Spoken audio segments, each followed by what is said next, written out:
Bom dia. Bom dia. Bom dia, bom dia, com alegria.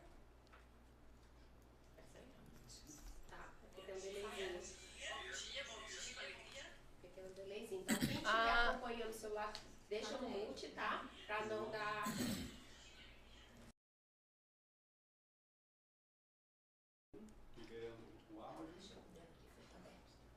Bom dia, bom dia, bom dia, com alegria. Nós estamos aqui todos reunidos em nome do Pai, do Filho e do Espírito Santo.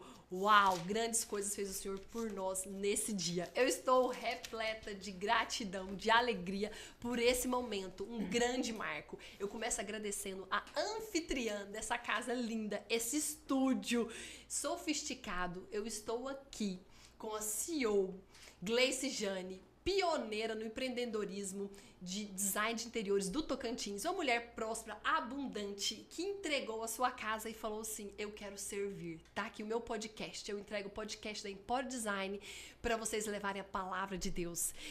E eu estou aqui tendo a honra e o privilégio de estar do lado, sentindo a frequência diretamente dos céus, hoje os céus abertos sobre essa live, sobre esse podcast, com o padre Fábio Gleiser. Seja bem-vindo, bom dia com alegria. Esse padre que é fundador do movimento Adorai, padre que tem levado multidões e multidões para o altar, levado Cristo para tantas famílias, tantas conversões, milhares e milhares de pessoas para um novo nível de profundidade. Gente, o padre tem um currículo que vocês se preparem. O currículo é grande, eu vou ler só um pouquinho por causa do tempo. É o seguinte, eu estou aqui falando com o padre Fábio, que ele é teólogo, filósofo, jornalista, mestre em comunicação, doutor em ciências da religião, escritor e que, gente, mais do que isso, Gleice, você não acredita, mais do que esse currículo extraordinário do padre é a humildade dele. O padre Fábio nos constrange com a humildade e a simplicidade dele, com que ele nos acolhe e acolhe a todos, com as portas abertas da igreja. Por isso não está cabendo tanta gente na igreja. Padre, seja bem-vindo. Muito obrigado, é uma alegria muito grande estar com vocês, podermos juntos compartilhar esse momento de fé, de esperança, de alegria, sempre lembrando que o Papa Francisco nos ensinava, né? Não perder a alegria de sermos cristãos, a alegria de pertencermos a Cristo, a alegria de anunciarmos a mensagem de Jesus, porque Santa Teresa de Calcutá dizia que o sorriso, a alegria, é o nosso primeiro sinal de pertença a Deus. Então, que bom estarmos juntos para viver. Olha, se eu não estiver equivocado, essa é a primeira vez que eu vou no live. Uau! Gleice Jane, olha o que você fez! Que privilégio, hein? Vamos ver o que vai dar isso. Padre. Gente, e eu feliz demais de receber a Ariane e o padre Fábio aqui na nossa casa. Uma casa que se fala de design de interior, que fala de empreendedorismo e hoje falar do amor de Deus por nós. Hoje é uma oportunidade de falar de Hebreus, né? Isso. De Hebreus, que é sair da nossa superficialidade e mergulhar na essência da fé. Isso é muito profundo e eu tenho muito que aprender com esses dois hoje nessa live. Essa mulher é incrível. Padre, eu vou começar pedindo a sua bênção, pedindo que o Senhor abençoe os meios de transmissão, todas as pessoas que estão conectadas, que elas abram os corações e que mais e mais pessoas se conectem com esse podcast ao vivo e também gravado. Padre, por favor. Sim, e como nós já fizemos o sinal da cruz, eu queria recordar, no Concílio Vaticano II, a Igreja faz uma reflexão e toma uma decisão muito profunda sobre os meios de comunicação. E ela começa dizendo assim, entre as maravilhas de Deus e da engenhosidade humana está a comunicação, os meios de comunicação. Então, com esse espírito que o Concílio nos ajudou a conhecer e a pensar, peçamos a Deus, nosso Pai, Criador e Autor de toda a existência, que Ele abençoe esta empresa que nos acolhe, que Ele abençoe a você com o seu empenho no anúncio da palavra, que Deus abençoe as pessoas que estão conosco, fazendo essa transmissão acontecer, que o Senhor abençoe você que está em casa nos acompanhando, porque nós criamos uma sinergia, nós criamos uma comunhão no Espírito, cumprindo aquilo que Jesus disse, quando 2 ou mais de vocês estiverem reunidos em meu nome, eu estarei ali. Eu creio verdadeiramente que Jesus está entre nós. Ele é o nosso fio condutor, é o nosso eixo de comunicação. Senhor Deus, nós louvamos ao Senhor por esse momento, agradecemos ao Senhor por nos dar essa oportunidade de conhecermos pessoas boas, pessoas movidas pela bondade, que querem colaborar na obra do vosso reino. E vos pedimos, Senhor, que o Senhor afaste daqui e do lugar onde está cada pessoa que nos acompanha, todo espírito de confusão, de contenda, de desarmonia, de briga, todo espírito que gere o desentendimento e a rivalidade, para que o vosso reino seja anunciado e para que vós possais reinar no meio de nós. Nós pedimos também a intercessão da Boa Mãe, que ela nos ajude a permanecermos sempre na escuta de Jesus e no desejo de fazer o que Ele nos manda. Glória ao Pai, e ao Filho, e ao Espírito Santo, como era no princípio, agora e sempre. Amém, amém. Uau, nós estamos mais do que abençoados depois dessa palavra do Padre Fábio Iglesias. Gente, o Padre é preparado na terra e nos céus para fazer a missão que Deus confiou para ele. Então, nós vamos começar fazendo uma pergunta que eu imagino que você já deve estar pensando em fazer para o Padre. Padre, como assim Livro dos Hebreus? Quem que escreveu esse livro, Padre? Olha, é tão impactante a pergunta que até derrubou um livro aqui. Deixa eu passar para cá. A carta aos Hebreus, nós não sabemos quem é o autor. Existem várias indagações, várias sugestões desde os primeiros séculos da nossa fé. No primeiro momento atribuiu-se a São Paulo a autoria dessa carta, mas posteriormente os estudiosos da Bíblia, eles concluíram que Paulo não foi o autor dessa carta pela a diferença de escrita, de modo de escrita, o critério literário e propriamente o vocabulário usado, né? Faz com que a carta não esteja, não comungue com o estilo literário de São Paulo. Houve até quem pensasse que tivesse sido Barnabé ou outros, Apolo, também tudo isso, né? E na verdade nós não sabemos ainda quem é o autor. O autor fez questão de não dizer o seu nome. Nós sabemos apenas que é um homem, pelo modo como ele escreve, o vocabulário que ele usa, mas nós não sabemos, infelizmente, quem é.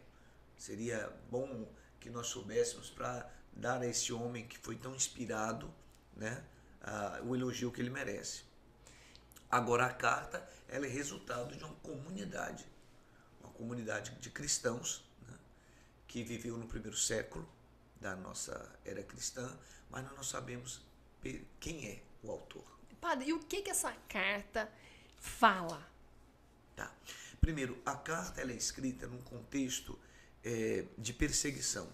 Era uma comunidade cristã que estava vivendo um momento de perseguições, então havia ali uma grande tentação do cristão de abandonar o seguimento a Jesus. Porque nós tínhamos uma perseguição, uma incompreensão pelas lideranças judaicas, mas também tínhamos a incompreensão do Império Romano, né? Então ali havia um poder político religioso e um poder religioso, né, que desencadearam uma perseguição aos cristãos. E o autor da carta aos Hebreus, essa carta foi escrita entre 60 e 70, 70 foi o ano da destruição do Templo de Jerusalém. Então, nesse período de 60 e 70, é o período que se imagina ou conclui-se que a carta foi escrita. Então, nesse ambiente de perseguição. E necessariamente não foi escrita aos hebreus. É uma carta escrita por uma comunidade e o objetivo dela, ela tem alguns objetivos muito fortes. Primeiro, ela quer exortar os cristãos a não abandonarem a fé, a perseverarem, a não caírem no que eles chamam do canto da sereia, nem do judaísmo e nem do paganismo, porque eram duas realidades ali. O judaísmo lutando contra o cristianismo naquele momento da história, né? Não aceitava a ideia de Jesus como o Messias, o Cristo esperado. E era um movimento em crescimento. E do outro lado o paganismo, que não aceitava nada disso. Então, para não se entregarem nem a seduções, eu vou dizer assim, uma palavra pouco correta talvez, pouco aplicável, mas a sedução do judaísmo, com todos os seus ritos, a lei, etc., e nem também ao paganismo. Então a carta ela é uma grande exortação a perseverar na fé em Jesus Cristo. Não. E o tema central da carta é Jesus Cristo, sumo sacerdote. É a primeira vez que Jesus é chamado de sumo sacerdote ou de sacerdote. Porque os cristãos nos primeiros tempos, eles não usavam a categoria de sacerdotes. Nós tínhamos os líderes, os condutores, os administradores, os presbíteros, coisas assim. Mas a ideia de sacerdócio, ou da figura do sacerdote, embora se considerasse Jesus como sacerdote, mas que aparece escrito pela primeira vez no Novo Testamento é na carta aos Hebreus. Uau! Padre, tem uma frase forte de Hebreus 12:1 que fala: e corramos com perseverança a corrida que nos é proposta. O que significa essa corrida? Que corrida é essa da vida? Me explica essa corrida, por favor, que eu tenho que entender. A fé, ela é algo que nos impulsiona para o futuro, para o que vem. A fé, diz a carta aos Hebreus, no capítulo 11, versículo 1, diz: a fé é o fundamento da nossa esperança. Nós esperamos alcançar a glória prometida, nós esperamos a santificação de nossas vidas, nós esperamos a nossa contemplar a face do Senhor, nós esperamos entrar na vida eterna. Nós somos herdeiros de uma promessa e nós esperamos o cumprimento dessa promessa. Essa esperança, que é a virtude que ao mesmo tempo nos joga para perto do nosso ideal, da nossa busca, do nosso propósito, mas ao mesmo tempo traz essa proposta, ou esse ideal, ou essa realidade para perto. Então, mas o que fundamenta essa esperança? Nós esperamos em Jesus Cristo. Essa esperança não é algo apenas de uma motivação humana. É mais que isso. Ela está apoiada na fé. Agora, Jesus é o autor, o pontífice e o consumador da nossa fé. Então, é esta fé em Jesus que fundamenta a nossa esperança. E a carta diz: corramos pressurosos. São Paulo usa essa expressão. Corramos perseverantes, com coragem, com alegria, com entusiasmo. Corramos para onde? Para isso que nós estamos esperando. Uau, para a vida eterna. Para a vida eterna. Então, não Uau. para. Não para. É a jornada infinita, Padre. Não para. É o degrau que é um após o Olha, outro. não pare. Continua. Mas está tendo problema? Continue. Perseguições? Continua. Não para, não. Não desiste, não. Olha, mas eu estou em crise. Continua. Eu estou doente. Continua. Mas eu não encontro solução. Corre. Não Uau. importa. Porque, veja bem, a nossa fé, ela nos faz agir não em função do que está à nossa volta, não em função do nosso ambiente, não em função dos acontecimentos, sejam bons ou maus. A nossa fé se fundamenta numa promessa, numa pessoa que é Jesus e na promessa que essa pessoa, Jesus, faz para nós. Então, corre, não se deixe determinar nem deter pelas circunstâncias, pelas dificuldades, pelos seus próprios limites, pelo seu próprio pecado, por sua queda. É curioso que na carta aos Hebreus apresenta Jesus como um sumo sacerdote misericordioso. E ele pressupõe o nosso pecado. Então Jesus é um sacerdote, um sumo sacerdote misericordioso. Misericordioso para dizer para você: não pare, não se detenha, continua, vá em frente. Porque aquilo que nos espera é maior do que aquilo que nos impede. Uau. Aquilo que nos espera é maior do que aquilo que nos confunde, do que aquilo que nos desanima. Por isso, correr. São Paulo usa a palavra pressurosos, determinados, com coragem, com entusiasmo. Não é para andar, para ficar sentado, deitado no sofá. Não dá tempo. Não dá tempo. É que Jesus, eu imagino assim, eu tenho certeza, ele está sempre intercedendo por nós. Ele viveu o que vivemos, né? Sentiu tudo. E sentiu o que sentimos. Então, ele é esse caminho direto que abre as portas do céu para nós, né?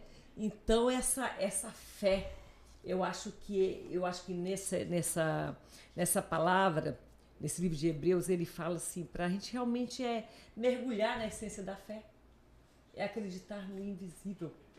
Sim. A carta aos Hebreus ensina a superioridade de Jesus a tudo. Jesus, sumo sacerdote, é superior a tudo.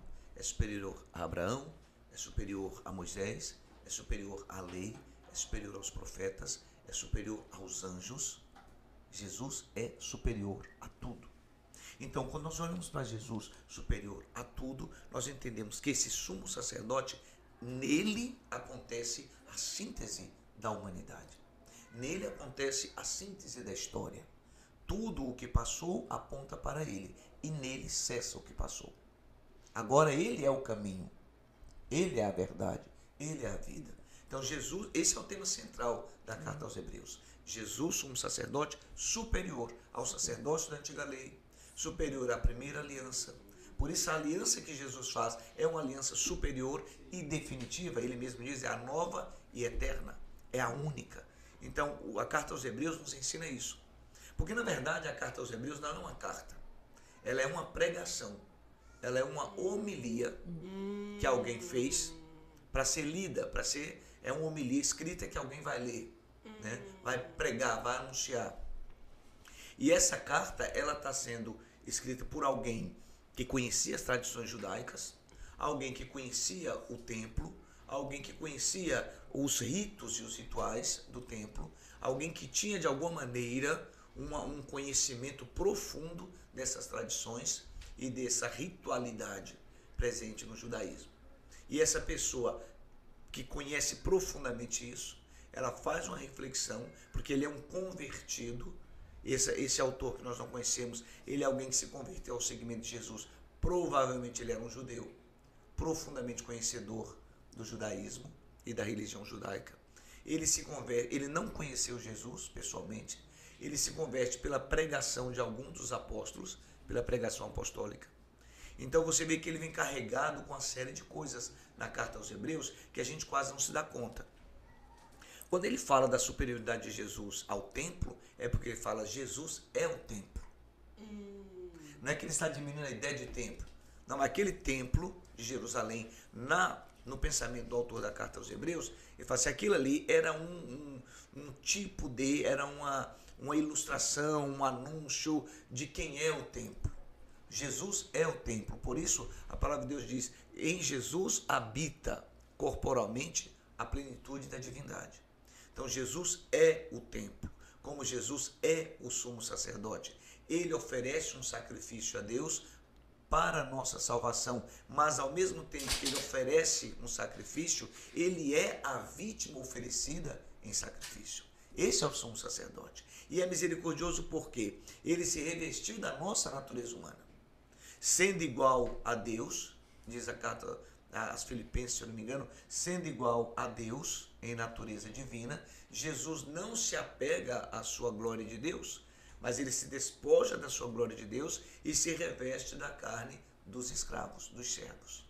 Então agora ele conhece a nossa carne, ele conhece a nossa vida, ele se fez semelhante a nós em tudo, menos no pecado. E porque ele nos conhece a partir de nós, mas com o olhar dele, ele é misericordioso. Uau. Ele se oferece ao Pai. Ele não ofereceu alguém ou alguma coisa. Como na antiga lei, oferecia uma vítima no lugar dos outros. Não, ele não ofereceu alguma coisa. Mas ele oferece a si mesmo, ao seu Pai. E é curioso, o Papa Francisco, só fazer um recorte aqui, o Papa Francisco ele diz uma coisa muito bonita, eu preguei isso algumas vezes, que Jesus todos os dias, o dia todo, Jesus o único mediador, todos os dias, o dia todo, ele está diante do Pai, mostrando as mãos dele para o Pai. E dizendo assim, Pai, esse é o preço deles, vamos ajudá-los. Uau! Né? Isso Uau. é É maravilhoso. profundo, né? Essa é a mediação. Então a carta aos Hebreus nos fala da superioridade de Jesus, sumo sacerdote. Agora veja, se a fé é o fundamento da nossa esperança, e Jesus é superior a tudo, e ele é o autor, o pontífice e o consumador da nossa fé, e nós somos seus discípulos, e ele habita em nós, somos guiados por ele, então é preciso entender que há coisas de nossas vidas que devem ser postas por nós mesmos como superiores a tudo o que vem de Cristo. Por exemplo, os casados que vivem o matrimônio sacramental. Esse matrimônio, e aí vem o impacto de Jesus na relação conjugal, na relação familiar, porque se o matrimônio, Jesus o eleva ao grau de sacramento, como sacramento ele é sinal de um amor que não acaba, que não muda, que não se deforma, e fazendo do matrimônio algo indissolúvel, então o casado devia dizer assim, o meu matrimônio é superior à minha vontade pessoal, ao meu gosto pessoal. Forte, hein, né? padre? Forte. Por quê? Porque agora isto é de Cristo e isto é Cristo. Então, isso deveria estar como algo superior ao indivíduo para que aconteça a unidade de dois formando um.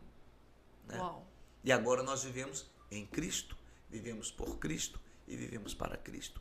Esse é o sentido, a meu ver, da superioridade de Jesus submetendo o sacerdote. Em função de quem e para quem nós vivemos. E aí lança fora todo o egoísmo que nós Total. estamos inseridos aí no mundo. Porque se Cristo está colocando para nós esse lugar no matrimônio, então não é sobre mim, mas sobre nós e sobre a aliança que nós firmamos em Cristo. Padre, e nesse mundo que nós vemos tanta coisa instantânea, fácil, quando a gente fala do evangelho, nós estamos falando aí de Jesus Cristo que ficou preparando para o seu ministério 30 anos. Jesus, a gente vê que tem relatos do nascimento, depois fala dele ali com 12 anos, no templo, com os doutores da lei, e depois nós vamos ver Jesus com 30 anos no batismo com João Batista. Então nós estamos falando de um ministério em silêncio de 30 anos para ele se preparar para 3 anos, literalmente 3 anos de ministério. E hoje a gente quer algo fácil, rápido, do dia para a noite. A gente não quer se preparar, a gente não quer esses 30 anos. Padre, como que nós devemos ver a nossa vida nesse mundo hoje rápido, volátil, ver esse ministério de Jesus, que ele se preparou tanto. O próprio Deus se fez homem e precisou de 30 anos para iniciar o ministério dele. Olha, não é curioso que a igreja, ou melhor, Deus escolheu como porta de salvação a mulher, a gestação. A salvação vem por uma gravidez. Pegou essa, amiga? Amém. Mas isso no ambiente da família. Então, a salvação nasce dentro de casa. A salvação nasce em um matrimônio. Os lares, A salvação nasce em um casamento. E Jesus ficou 30 anos, mais ou menos, dentro de uma casa. Não seria muito interessante nós refletirmos que este Jesus, sumo eterno sacerdote, que é superior a tudo, que é Deus, que é superior aos anjos, porque os anjos são criaturas de Deus, e ele não é criatura de Deus, ele é o Filho de Deus, Deus de Deus, luz da luz, Deus verdadeiro de Deus verdadeiro, consubstancial ao Pai. Esse Todo-Poderoso, ele se submeteu aos laços matrimoniais de um homem e de uma mulher, e ele usou o lar como lugar em que foi forjada a salvação. E a igreja nasce numa casa de família. Uau. Nasce numa família. O que talvez nos levaria a refletir um pouco como os casais poderiam também desacelerar a sua vida para resgatar o seu lar como um lugar da salvação. Resgatar o seu lar como um lugar em que a vivência de igreja, a vivência eclesial esteja presente e, na verdade, a nossa vida espiritual deveria começar em nossa casa, não na catequese paroquial, mas na catequese do lar, na catequese familiar. Porque Jesus ficou ali 30 anos convivendo no ambiente de família, com diálogo, com conversa, com compreensão, provavelmente com momentos de correção, mas estava ali.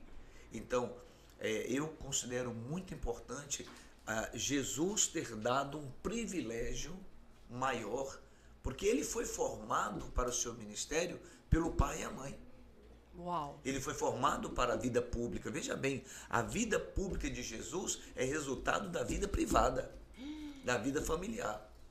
Se você tomar a palavra de Maria, eis aqui a serva do Senhor, faça-se em mim segundo a tua palavra, e Jesus diz, eis que venho para fazer a tua vontade, não faço o que eu quero, mas o que tu queres. Veja, há um paralelo das palavras de Jesus, nos momentos decisivos da missão dele, com as palavras de Maria, nos momentos decisivos da vida dela, como alguém convidada a participar no processo de realização das promessas de Deus. Então, o que Jesus, as palavras dele, que são exatamente as mesmas de Maria, já nos fala de que ele foi preparado humanamente, na sua dimensão humana, a psicologia de Jesus, a psique de Jesus, os afetos de Jesus, o homem Jesus, ele foi formado em uma casa. Uau. Olha a importância da casa, olha a importância do lar e olha a importância da mulher. Quando falam, padre, agora, que a mulher é o pescoço, o homem é a cabeça. A mulher leva o homem, né, para onde quiser. Que responsabilidade. Então essa é a mulher que precisamos ser. E se nós somos nosso templo de Jesus, se Jesus mora em nós, qual é o exemplo que devemos dar? E ela aponta, Maria, Nossa Senhora, aponta para quê? Para Cristo. O primeiro milagre de Jesus.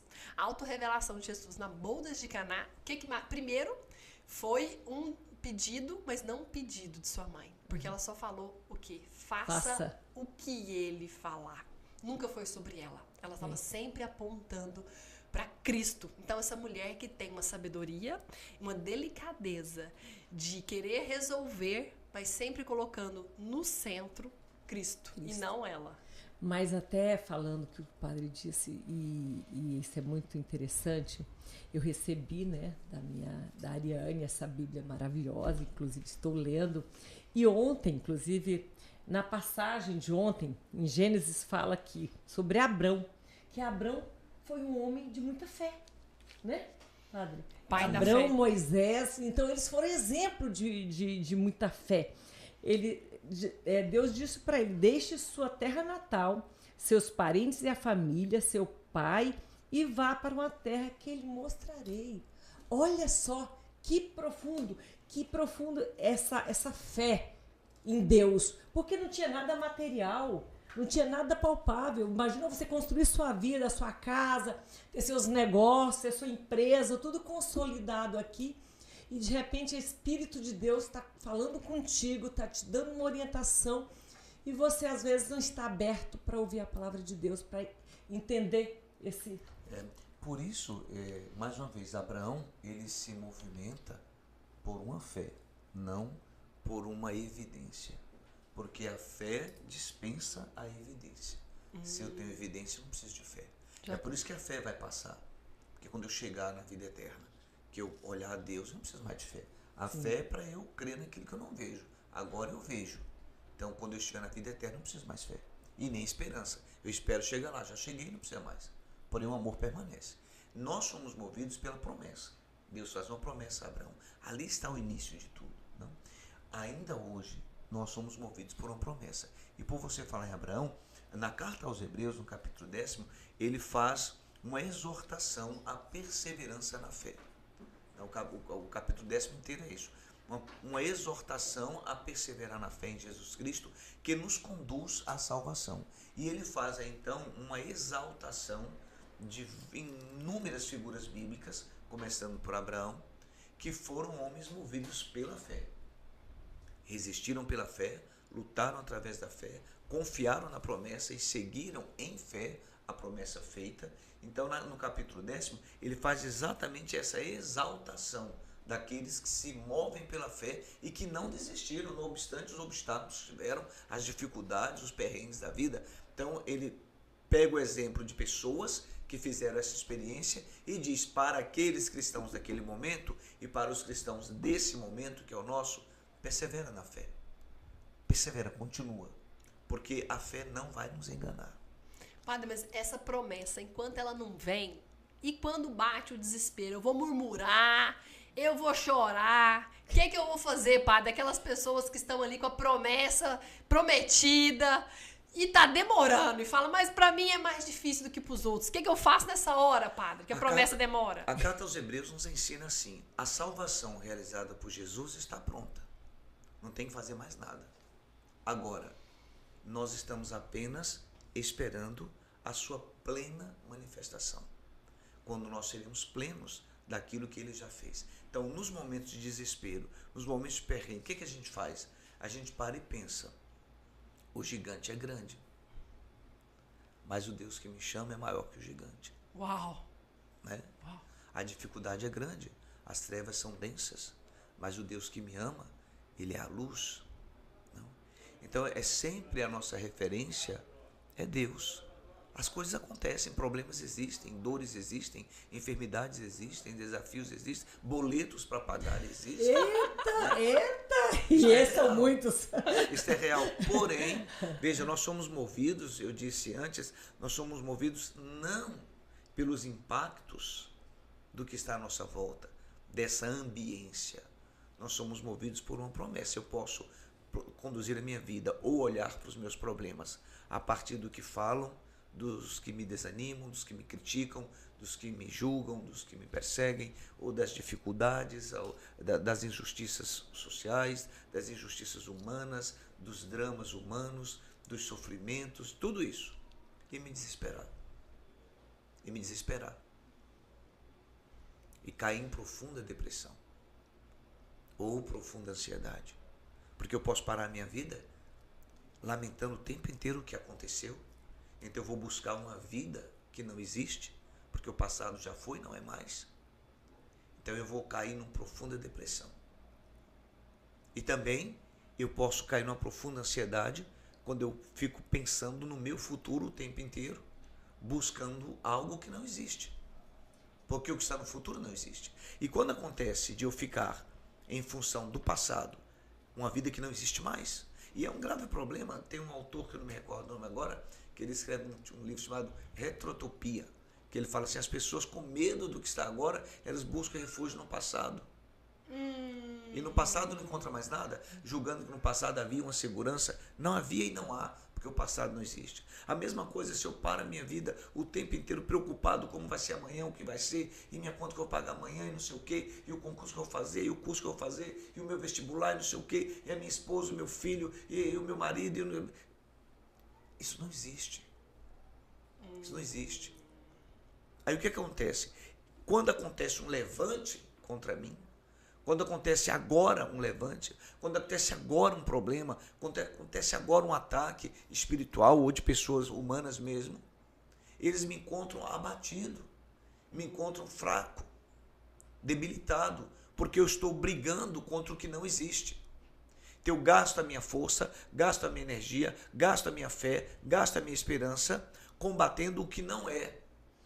Quando eu deveria concentrar a minha vida no que é. E o que é agora. Por isso Jesus diz... O que de fato importa, né, o que Jesus diz, não vos preocupeis com o dia de amanhã. A cada dia o seu cuidado. Então eu preciso estar pronto hoje.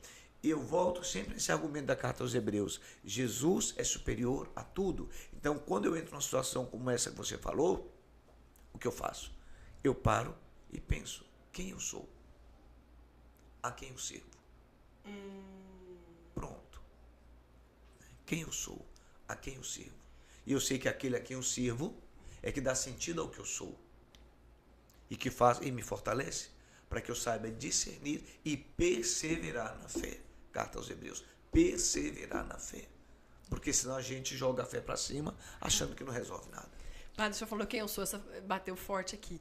Porque por muito tempo eu estive, eu não sei vocês, mas pensando assim, eu sou uma serva de Deus, e eu não assumia o lugar de filha amada de Deus. Quando eu tomei consciência disso, eu vi que eu era uma herdeira do paraíso, uma herdeira das maravilhas de Deus, e que eu poderia sim receber tudo isso, que eu estava pronta, e eu saí daquele lugar de vitimismo, daquela serva coitada, para um posicionamento firme dessa filha e dessa herdeira. Então, quantas pessoas não estão se posicionando como filhos e filhas amados de Deus? Ei, tem uma herança para você.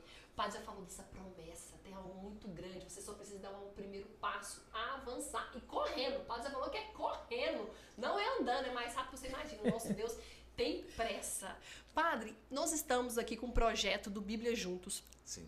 Que o senhor abraçou com um acolhimento assim que constrangeu a mim e ao meu marido Volney, da maneira como o senhor abriu a sua paróquia Coração de Maria.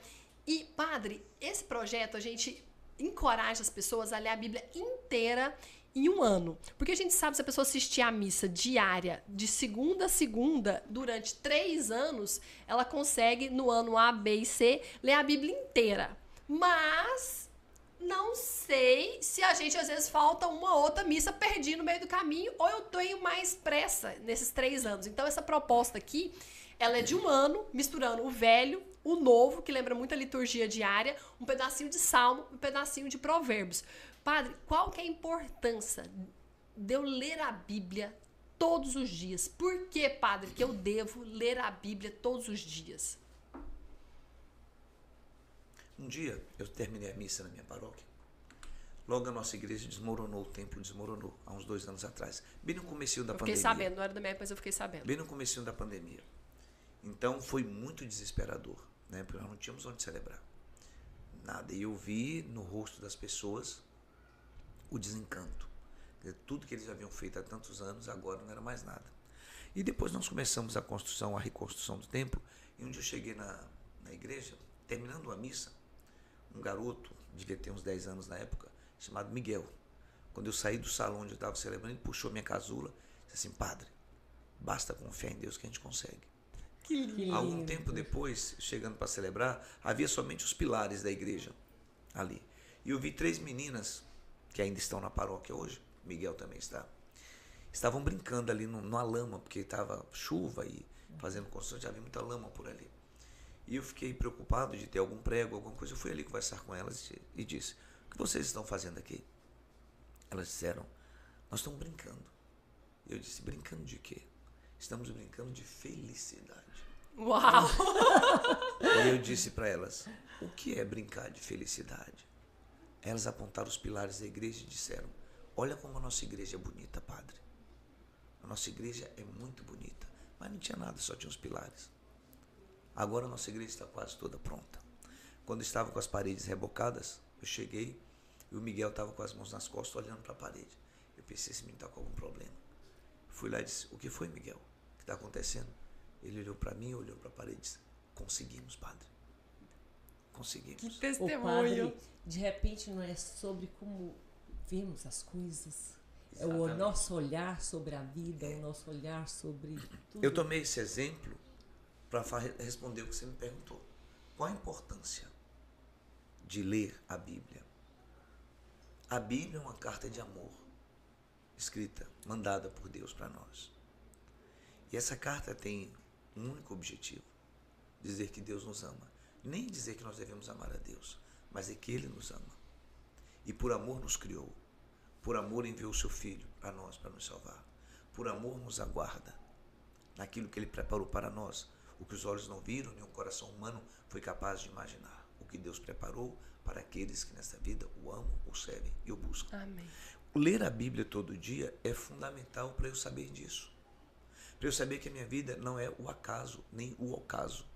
A minha vida, ela tem uma origem e ela tem uma meta. E existe um percurso que eu devo fazer. E a Bíblia me ensina que esse percurso que eu devo fazer não é feito por mim em solidão, e nem sou solitário. Mas ele é feito por mim junto com as pessoas que me cercam, mesmo quando essas pessoas são um obstáculo, porque elas me ensinam a superar, elas me ensinam a compreender, elas me ensinam a ter compaixão. Mas esse percurso é feito também por mim, com Deus. Eu estou com vocês todos os dias até o fim do mundo. Então, a Bíblia me ensina isso. E eu compreendo que a palavra de Deus, ela traz consigo o poder de Deus. Então, quando eu estou em meditação, em leitura meditada da palavra de Deus, eu estou trazendo para dentro de mim o poder de Deus. Porque há dentro de cada um de nós uma força que talvez nós desconheçamos. Uma força que foi colocada por Deus. E Ele sabe o que Ele colocou dentro de nós. E essa força é o suficiente para que nós consigamos percorrer o nosso processo, para que nós consigamos alcançar a nossa meta. E a palavra de Deus, ela é fundamental para eu compreender isso. Por isso a palavra de Deus me ensina que essa história de se fazendo de pobrezinho, coitadinho e vítima diante de Deus não move o coração de Deus. Ficar me vitimando diante de Deus não move. Deus se compadece da minha dor. Deus se compadece do meu sofrimento. Deus se compadece da injustiça que eu sofro. Mas Deus não se move por eu ficar dizendo: coitado de mim, pobre de mim, que minha vida. Não. Ele não se comove por quê? Porque Ele sabe o que Ele colocou dentro de mim. Ele conhece a força que Ele colocou em mim. Ele nos entregou o melhor, né, padre? Exatamente. E essa força de Deus em mim, na verdade, é o Espírito Santo. Porque o Espírito Santo é o poder de Deus em ação na minha vida. E à medida que eu tenho intimidade com a palavra de Deus, que eu leio a palavra de Deus, mas que eu medito, como diz a Escritura, eu mastigo a palavra, eu como a palavra de Deus. ela é doce na minha boca e amarga nas minhas entranhas, porque ela me consola, mas ao mesmo tempo ela me inquieta, ela diz, não, levanta, não é do jeito que você quer, vambora, né? Porque a palavra de Deus, ela é real na minha vida quando ela me incomoda. Para que eu mude e eu saia daquela condição. Eu não me acomode a mim mesmo. Aí eu acho que entra um tema que eu acho bem interessante, que chama-se coerência, né? Sim. Aquilo que você lê, aquilo que você entende e aquilo que você faz. Então eu acho que a felicidade plena de viver o Evangelho é quando você vive essa coerência de fazer aquilo que Deus quer que façamos e fazer valer isso, né, padre? Porque às vezes tem pessoas que leem a Bíblia, tem pessoas que tentam viver uma vida em harmonia, mas suas ações e suas atitudes não são coerentes. Esse aí foi pra mim. Isso aí doeu, sabe por quê? Porque eu comecei... Primeiro que eu não li a Bíblia coisa nenhuma. Demorei quase 40 anos da minha vida pra ler a Bíblia. Porque eu era aquela pessoa que sentava no banco da igreja todo domingo, desde os 15 anos de idade. Domingueira. Eu já fui catequista, não sei como, acho que eu tenho até voltar lá, consertar algumas coisas. Não entendia da Bíblia. Eu tinha uma surdez espiritual, escutava o padre falar, não entendia nada. Achava bonito, mas não fazia sentido. E eu fiquei décadas da minha vida desse jeito, até eu acessar a leitura. Quando eu fui acessando a leitura, eu comecei a ler como um livro de história. Nossa, mas que bonito! Que interessante! Nossa, isso aqui tá fazendo bem pra mim. Nossa, isso aqui é pro fulano, isso aqui é pro Beltrano. E não tava chegando em mim. Hora que, no meio do caminho, Deus me pegou, porque Deus vai te pegar no meio do caminho. Vai te pegar igual me pegou. Deus precisou me colocar num lugar de jejum, num lugar de oração, num lugar de missa diária, num lugar de terço diário, pra moldar, pra moer meu orgulho, pra alinhar o meu caráter. E ele faz isso todos os dias, porque a jornada é infinita. Quando eu entrei nesse lugar, eu comecei a ler a Bíblia e falei assim, meu Deus, mas isso aqui não é um livro de história, não. Isso aqui é porque eu tenho que mudar. Aí eu comecei a ler e falei, gente, o que eu, Ariane, vou mudar no meu dia hoje com essa palavra aqui? E foi hora que começou a doer, padre. Porque até então eu tava achando bonito. Eu tava achando tão legal, né? Esse livro de história, eu gosto muito de história. Aí eu comecei a pensar, não, mas peraí, se eu não mudar isso aqui, vai dar ruim pra mim. Vixe, mas e se eu continuar julgando os outros? Até a lista da confissão aumentou. Porque até então eu não tinha nem noção do que eu tava indo fazer lá naquele confessionário. E aí eu falei assim, nossa senhora. E não fui eu que atendeu a confissão. Eu gosto de padres conhecidos, Ah, viu? é daquelas que quando é o padre Fábio que tá... Não, o próximo. Eu vou... Deixa eu pegar um padre que fala espanhol. Veja, é muito importante isso, porque às vezes nós temos uma compreensão equivocada da presença de Deus em nossa vida, da ação de Deus em nossas vidas. Porque Deus, Ele sempre quer que nós cresçamos e melhoremos.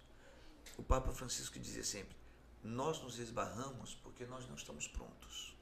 Nós estamos num processo de feitura, estamos sendo feitos, estamos sendo preparados, né? E é preciso entender que nesse caminho da fé, sempre nós vamos nos deparar com situações que nos façam pensar, afinal de contas, o que eu quero? O que eu estou buscando de verdade? Eu estou disposto aqui. Que obra eu quero começar? Qual é a minha disposição para começar essa obra ou participar dela? Porque às vezes a gente quer encontrar tudo pronto, mesmo na fé. Quer que Deus entregue tudo de mão beijada para a gente? Isso não acontece. Eu me recordo agora, quando eu vim para Palmas, em 1996, eu fui ordenado padre no dia 7 de dezembro de 1996. Não tinha quase nada da igreja aqui ainda. Eu me lembro que eu estava na porta da igreja São José e Dom Alberto me parou e disse assim, olha, eu não tenho casa para te oferecer, eu não tenho carro para te oferecer, eu não tenho salário para te oferecer e nem igreja para te oferecer. Misericórdia! Você quer ser padre aqui? Encorajador, hein? Nossa! E eu disse para ele, foi para isso que eu saí de casa. Então nós entramos na igreja de São José às 19h30, depois dessa exortação que ele me fez. Que coragem, hein, padre? Que coragem, ousadia! Quando foi em dezembro, lá eu fui ordenado dia 7, aí eu fui para Brasília passar uma semana com a minha família e fui celebrar a minha primeira missa de Natal, eu celebrei na Papuda, para os presidiários. Uau. Né? E voltando de lá, Dom Alberto me disse assim, no dia 20 de janeiro, nós vamos começar o seminário. E vai ser na Casa São José, você vai ser o reitor. Eu falei, ok. Mas eu estava habituado com a ideia de seminário que eu vivi. Que era uma grande estrutura. Baseado na sua experiência. E quando eu recebi 6 seminaristas para começar o seminário, na Casa Paroquial da Igreja de São José, E a casa não tinha absolutamente nada. Nada, nada. Não tinha um copo para tomar água, não tinha uma cadeira para sentar. Nós dormíamos na cerâmica. Que desastre. Eu não conhecia essa Palmas. Não faço nem ideia. E veja que coisa interessante. Nós íamos jantar todos os dias na casa do bispo e almoçar. E um dia eu voltando da casa dele, eu falei para o seminarista, não vamos mais comer na casa do bispo, não. Estou com vergonha já. Todo dia. Aí eu passei na panificadora Roma, comprei leite, pão e pedi gelo emprestado, porque não tinha geladeira. Chegando em casa, eu pedi a vizinha chamada Arlete, para ela que me emprestasse uma vasilha. Eu peguei a vasilha emprestada. E ali eu deixei o leite dentro do gelo para não estragar. E pela manhã, eu fui preparar o café da manhã. Então eu fui ali, coloquei 4 tijolos no chão, comecei a juntar um fogãozinho e fui preparar o café. Enquanto os seminaristas estavam na sala, sentados no chão, rezando. Nesse momento, entrou na casa por um senhor negro, magro, alto, de barba, usava uma calça jeans, um paletó azul marinho e um chapéu desses feito de jeans redondos, com um saco. E ele chegou, entrou na casa e disse, onde está o padre? E os me disseram, o padre está lá no quintal. Ele foi lá, eu estava ajoelhado, um calor infernal de Palmas. Tirei a camisa e eu estava preparando café pensando, meu Deus, na casa da minha mãe, o meu quarto tem 40 metros quadrados. Eu tenho uma hidromassagem no meu quarto, no meu banheiro. Eu moro num sobrado e eu vim para aqui. Então não tem nem mesa. Soprando lenha no fogão. Aquele homem entrou no quintal e disse assim, quem é o padre? Eu disse, sou eu. Que prova, né? Aí ele puxou a barba dele e falou assim, você que é o padre? Eu limpei minha mão na calça e falei, eu sou o padre, que eu posso lhe ajudar? Estendi a mão para ele. E ele me disse, padre, eu venho que lhe pedir uma ajuda, mas o senhor está pior do que eu. Eu vou embora. E os seminaristas me disseram, padre, isso vai ser a nossa vida? E eu falei assim, não, hoje Jesus nos visitou. Palmas naquela época não tinha mendigos. Você não encontrava gente pedindo nada no estacionamento, você não encontrava gente no semáforo, não tinha gente vigiando o carro no estacionamento. Não tinha mendigos aqui. Tinha pobres, mendigos não. Nunca mais eu vi esse homem. Nunca mais. E curiosamente, isso foi numa quarta-feira. No domingo, a igreja tinha pouquinha gente. A igreja de São José naquela época. Aí, no domingo, eu nunca esqueci esse número. Na missa das 19h30, 276 pessoas se apresentaram para formar as pastorais da paróquia. Na segunda-feira, alguém levou um sofá. Depois levaram um fogão, levaram prato. A despensa foi abastecida. Para mim, é algo que eu precisava passar pelo deserto do não ter, para compreender que no deserto do não ter, vivido na confiança, porque eu preciso jogar fora aquilo que é peso, que não serve para a terra para onde eu vou, para a promessa que Deus me faz. Então eu preciso jogar fora a minha desconfiança, o meu comodismo, a minha boa vida, o meu conforto de Brasília, para poder agora enfrentar uma nova realidade e ver que mesmo nessa precariedade, Deus age. Porque eu me lembro que quando nós começamos o seminário, muitas vezes eu fiz isso. Eu saía com uma bacia de plástico, ia de casa em casa pedir comida. Eu fui pedinte, eu ia pedir comida. E as pessoas colocavam na bacia arroz, feijão, não sei o quê, para aquela mistura toda. E eu colocava a bacia ali no meio, para os meninos, para nós comermos. E muitas vezes eu programava o meu celular para tocar na hora do almoço, meio-dia. E tocava, eu fingia que atendia e dizia, olha, estão me chamando ali no hospital, tem alguém morrendo. Eu preciso ir lá, vocês podem comer. Mas a comida não era suficiente para todo mundo. Então eu programava o celular, ele tocava, eu saía para supostamente atender um doente. E eles poderem comer com tranquilidade. E nós começamos o seminário assim. E hoje nós temos a alegria de ter padres formados em Roma, formados em outros lugares, nos damos a ousadia de construir uma catedral magnífica, como essa que o Padre Eduardo está fazendo, e tantos outros templos belos sendo feitos, mas nós celebramos no pé de piqui. Então veja... Fazer parte dessa história, Padre, isso é construir a história da igreja no Tocantins. Da igreja no Tocantins. E isso só reforça e aumenta essa responsabilidade espiritual que nós estamos falando aqui, exatamente, né, Padre? Então, a carta aos Hebreus nos exorta a perseverar na fé, mesmo quando vem o deserto. Para eles, era a perseguição dos judeus e de Roma, do Império. Para nós, são as dificuldades para montar a sua empresa, para honrar os seus funcionários, honrar os seus clientes. Para você, a mesma coisa na sua empresa, para o outro no seu casamento, o outro como médico, não importa. As dificuldades, elas vêm sempre. Elas fazem parte de nossa vida. Mas o que importa para a gente é guardar isso. Aquele a quem eu sirvo é superior a tudo. Eu devo perseverar na fé que eu tenho nele, para que eu alcance a realização do que ele me promete e eu possa contemplá-lo. Eu penso que isso seria uma síntese absoluta no sentido de bem enxugada. Fechando que é o livro carta aos Hebreus. de Hebreus. Padre, então eu estou vendo o sobrenatural começou na sua missão lá no primeiro dia, 29 anos atrás, porque Isso. o que nós vemos na sua missão é o sobrenatural de Deus, milagres. Como assim? Multidões, numa missa de segunda-feira, 2.000 pessoas. Eu nunca vi isso, padre, um altar cheio de jovens. O senhor falava assim, licença, só libera minha cadeira. Eu falei assim, eu não tenho esse costume de ver um altar cheio, lotado de jovens pulando de alegria, com um terço pendurado no pescoço. E eu falei pro meu marido assim, tem algo diferente aqui. Ele falou assim, é o sobrenatural. Ele falou assim, o Espírito Santo habita nesse templo. E aí a gente percebe como que o Senhor vai arrebanhando, como se Cristo, eu percebo isso quando o Senhor fala, como se Cristo estivesse falando para aquelas multidões, as pessoas vão ficando encantadas. Como assim? O que tem nessa igreja? O que tem nesse padre? Tem Cristo refletido no Senhor, nessa vontade, no simples, na alegria, no fazer, no acolher, na entrega. Isso vem encantando. Eu vejo ele sentado no banco da igreja, eu vi políticos sentados ali, vi deputados sentados ali. Eu vi ali esposas de deputados, grandes empresários que estavam sumidos da igreja. Eu escuto depoimentos, igual nós estamos aqui com um time maravilhoso de marketing, está acontecendo, porque tem esse time aqui de marketing da Empório Design, o time de marketing da Fazendão, da Sete Mídia. Estamos aqui com leitoras, minha amiga Lúcia Rogéria, leitora da Bíblia. Nós estamos aqui com a Juliana Falduga e nós estamos vendo depoimentos, padre. O senhor chegou aqui, o senhor já começou a colher depoimentos e testemunhos de pessoas que viraram católicas na sua igreja, na missa de segunda-feira, na adoração santíssima. Então nós estamos vendo o senhor levar o povo para um novo nível de profundidade, de conexão com Cristo, como se ele estivesse ali vivo, andando no nosso meio, porque nesse mundo cheio de distrações, e que eu sou chamada a ser distraída por isso, por aquilo, por problema, por celular, e eu vou naquela igreja, eu vejo pessoas por 2h30, 3 horas, sem distração, conectadas com a essência de Cristo, é porque o Senhor trouxe esse sobrenatural desde os seus 29 anos, e o Senhor vem arrebanhando com o perfume que o Senhor exala de Cristo por onde o Senhor passa. Então, Padre, muito obrigado por ser esse Cristo vivo aqui no nosso meio e tá trazendo para nós tanta exortação, acolhimento e amor do nosso Pai. Aí eu que agradeço a oportunidade de estar aqui com vocês e lembrar sempre que o que há é Cristo. É como diz a carta aos Hebreus, olha como é apropriado. Ele é superior a tudo. Ele é o sumo e eterno sacerdote, misericordioso.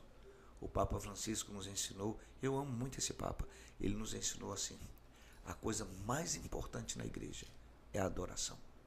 E nós precisamos ensinar os católicos a adorar Jesus de novo, a adorar a Trindade. Nós precisamos, não só os católicos, eu acho que a maior parte dos cristãos não sabem adorar a Deus, sabem pedir muito, sabem clamar muito, fazer muita campanha. A gente vai no supermercado, a gente pede, pega. Mas adorar a Deus é em gratuidade. Não pelo que Ele pode fazer, mas pelo que Ele é. Adorar a Deus porque Ele é Deus. Né? Curvarmos diante dEle. E para mim a adoração é experimentar o céu na terra. A adoração é você se deixar abraçar por Ele. Estar envolvido com Ele. E a adoração, eu sempre disse isso, Jesus é a cura. Mas a adoração é a terapia. Você entendeu? A adoração é a terapia. O que nós temos de gente naquela igreja que eram suicidas não, que tinham um pensamento contínuo de suicídio, pessoas se automutilavam. Não são poucas, as pessoas estão muito doentes. E essas pessoas encontraram um novo sentido de vida. As pessoas, elas sorriem de novo, elas estão alegres de novo, elas encontraram a paz outra vez. E isso é fruto da adoração. Eu sou o menos importante ali. O que acontece na ação do Espírito, o que acontece quando você diz a Jesus, você é o dono, você é o superior, você é o chefe, você é o comandante. Dize-nos o que fazer, porque eu não sei como, não tenho como voltar e não sei para onde ir. Diz o que fazer e Ele vai dizer. Quantas vezes abrimos porta que não sabemos nem aonde vamos chegar e a nossa esperança e a nossa confiança está em Deus. Então, isso é fé. E é engraçado que sempre dá certo, né? Sempre dá certo. E quando não dá certo, a gente é grato também. É porque sabe que Deus tem, assim, tem um motivo. É um ensinamento, tem um novo propósito e deixa ali É a prova que nós temos que passar. E eu acho isso tão legal. Eu sou uma pessoa de muita fé e a minha vida inteira foi assim. Eu vejo o agir de Deus em tudo e em todos. E até, um exemplo, padre, o casamento em 6 meses, namorar, casar e tá 33 anos de casados. Uau! Você tem que depois fazer um podcast para ensinar como levar então, o casamento. Eu vi o agir de Deus, porque como é que em 6 meses não tem tempo, né, padre? Se você for pensar pelos padrões normais de tempo de conhecimento. E detalhe, sem conhecer família, sem conhecer nada. Então, é ter fé. É ter fé e acreditar que tudo vai dar certo. E decidir aquele que nos... da aliança que você fez. Sim. Olha, eu particularmente acho que sempre dá certo. Não existe nenhum momento que não dá certo. Porque quando alguma coisa não acontece como eu pensei, como eu planejei, é a fé dando certo. Porque Deus, ele já ouviu o que você não ouviu. Ele já viu o que você não viu. Ele já sabe o que você não sabe. Então, como ele já sabe, ele já viu, ele já ouviu, muitas vezes Deus nos retira daquele lugar.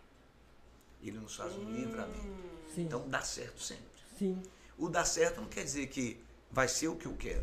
O dar certo é Deus está atento e ele me deixou aqui e passou para cá. Mas lá na frente você vai chegar onde você queria. Porque nem sempre o que a gente quer é o melhor para nós, né?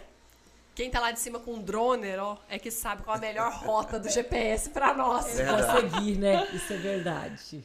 Padre, o senhor tem tanto conteúdo que dá vontade de ficar aqui um dia inteiro escutando esse transbordo das palavras de Cristo na nossa vida. Padre, mas devido ao tempo, nós vamos encerrando esse podcast com alegria, com gratidão dessa frequência que nós tivemos aqui, dos ensinamentos.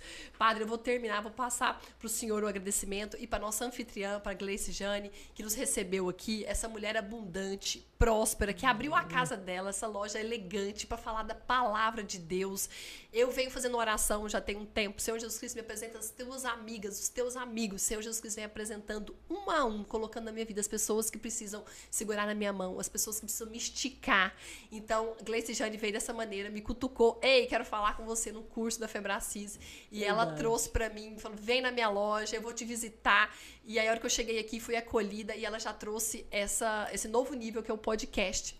Então, Gleice Jane, CEO da Empor Design, muito obrigado pela sua abundância, pela sua generosidade de abrir essa casa tão elegante para falar da palavra de Deus. Amém. Eu é que agradeço imensamente por ter a Ariane aqui, o Padre Fábio, e dizer que essa casa, que essa loja, ela é de Deus. Uau. Ela é presente de Deus para a minha vida, para a vida de todos os colaboradores. E que falar de Deus, estar aqui hoje é vocês pegarem assim na minha mão e me dar uma chacoalhada. Olha como está a sua fé. Jesus Cristo é o caminho, mas siga, ouça e vai com fé que Deus tem um propósito grande na sua vida e estou muito feliz por este momento. Uau, que linda, maravilhosa. E eu tenho um recado de Deus para você. Abre mais sua boca. Abre mais sua boca, nós precisamos te ouvir, da sua influência e da sua alegria. Tá bom. Padre, eu vou te passar para os minutos finais, para sua audiência, para os seus fiéis, para as pessoas que já te seguem, para aqueles, Padre, que estão lá em São Paulo, que não te conhecem e que já encantaram por tudo que o senhor tem feito, com tanto conhecimento, preparo e humildade. Eu primeiro agradeço a oportunidade de estar aqui com vocês. Que, como eu disse, acho que é o primeiro podcast que eu participo. E para mim está sendo uma honra muito grande. Me alegro por isso. Sou grato a Deus por essa oportunidade. Eu diria a todos, não importa o que você vai fazer, não importa onde você for, mas sempre leve Jesus. Uau. Leve Jesus onde você for. Leve Jesus ao que você vai fazer. Mas nunca vá onde Jesus não vai. Não vá para as trevas. Jesus é a luz. Nunca faça o que Jesus não faz. E eu diria para você, evite as pessoas que lhe afastam de Deus, que lhe afastam da fé, que lhe afastam da igreja. Evite os lugares que possam contaminar você. Evite as conversas que possam lhe envenenar. e que façam você levar para dentro de sua casa veneno, estrago, dano. Ande sempre com Jesus. Sempre, sempre, sempre. Em qualquer momento, em qualquer situação. Mesmo na dor, quando tudo parecer perdido, parece que não tem mais o que fazer. Fique com Jesus. Dá licença. E quero aproveitar para dizer, a palavra de Deus traz consigo poder, o poder de Deus. Amém. E se você se habituar à palavra de Deus, você vai se habituar ao poder de Deus. E quando você se habituar ao poder de Deus, você vai perceber que Deus vai escolher as pessoas que farão parte de sua vida. Deus vai escolher os lugares que você deve ir. Deus vai escolher as conversas que você deve ouvir e que você deve ter. Deus vai escolher o caminho que você deve percorrer. E Ele vai dar força aos seus passos. Mas para isso a gente precisa se habituar à palavra de Deus, à Eucaristia, comungar o corpo e o sangue de Jesus, adorar Jesus na Eucaristia, vida de oração familiar, rezar outra vez em família, rezar outra vez em família. Eu diria para você, se você fizer isso, a meu ver, você alcança qualquer coisa. E aquilo que você não puder alcançar, porque é mais alto que você, Deus te joga para cima. Ele dá um jeito. Ele não abaixa as coisas que a gente quer, Ele nos joga para cima, para a gente poder alcançar. Que Deus nos abençoe e nos conceda a graça de mais podcasts, se Deus quiser. Amém! Peguei, tomei posse dessa bênção que o Padre enviou. Não sei se você pegou aí da sua casa, mas vai ficar gravado, você repete até você pegar. Então nós vamos fechando aqui, depois desse momento delicioso, com esse momento presencial, com essa plateia nossa aqui presencial e online. Tudo tá gravado para você usufruir disso depois.